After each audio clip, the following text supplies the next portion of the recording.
Hi guys, today we are here to talk about my first two romance novels that I read completely on purpose. So if you have been around me and we've spoken about books before, then you know that I am not a romance girly, or I was not a romance girly. I have never before this experience purposefully read a romance book. Okay, I've read books. We've all read books. There's been romance in those books. Have I picked up a romance book and said, yes, this is something I want to read? No. Okay, but I saw this book and I'm scared because it has started something. The first book that I read, and I will confess now that I listened to the audiobook. So for those of you that don't count audiobooks as reading, fuck off and leave now. Okay, so this book is called Butcher and Blackbird by Brynne Weaver. Fuck. I loved this book. I dare say it was a 5-star book. Okay, they say there's dark romance. Okay, I'm still learning like tropes and genres and stuff, so bear with me. They say it's dark romance, but I didn't find it like all that dark, and maybe that says a lot about me, okay? Maybe it says that I watch too many series that are dark, like, you know, but it was giving me serious like Dexter vibes, that season where like he falls in love with that black-haired woman and then the whole thing goes from there. That, okay, and I loved it. I ate this up. Sorry, I just had to pause. My boyfriend gave me kisses.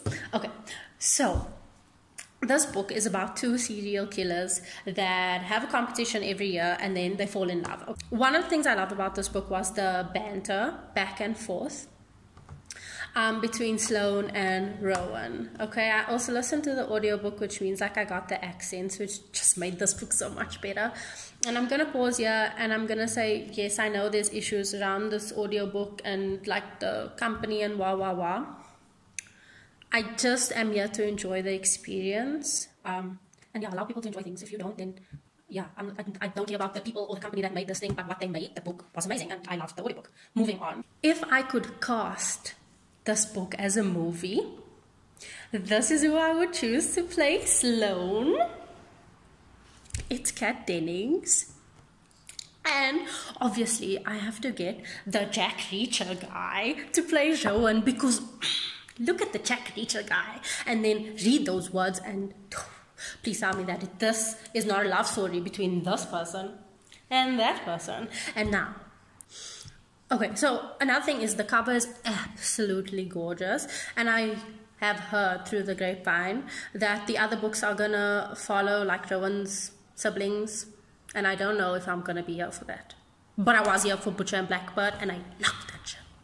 Okay, moving on to book 2, the second romance book that I entered to completely on purpose. It is Bride by Hazelwood. Now, who would have thought, who would have thunk that a Twilight girly like me would have fallen in love with this book? Probably everybody except me. This book, I loved it. I'm also audiobook, so if you don't count that as reading, as I previously said, fuck off. Okay, so this book follows a vampire that is forced into an arranged marriage, which I also hear is a trope. I think I quite like this trope. Yeah, I think I definitely read books with this arranged marriage trope again. So this vampire is forced to marry the were-alpha for political reasons. You can read the book, you can listen to the audiobook, I don't care what you do, go on your journey. What I love about this book is the fresh perspective it gave me on the whole vampires and werewolves human situation and the difference between these vampires and like Twilight vampires and these werewolves and Jacob, because I was not Team Jacob. I never was. I never will be. But this book has redeemed vampires for me, and I think that is what, if anything, I take from this experience. I will take that. I will take that. The spice in this one is also not like the spicy spice in Butcher and Blackbird, and I don't know what level these spices are because I don't think I'm fully equipped to judge spice levels just yet after 2 books, okay? But this spice I can definitely say is like safer than the Butcher and Blackbird spice, but they were both spicy in their own ways, okay? Like, pick your pick. These spices were spicing. Also, because it was an audiobook and I listened like with headphones, there was a lot of time when I was like listening to spice and there were like people and I was like, pause or leave or, you know, whatever. Sometimes I listened to it before bed and fell asleep, and it was lovely. My favorite place to start new things, where there's new music, new books, or, you know, whatever, is in the bath. So naturally, I started off these 2 book journeys in the bath with bubbles and stuff. Fun fact, now you know. Why I also latched onto Bride so easily or like quickly is because I'm currently watching Supernatural. So, and I finished watching Grimm last year. So I'm like, I'm into the supernatural, okay? I love this shit. Like, it's what I love for. Kind of.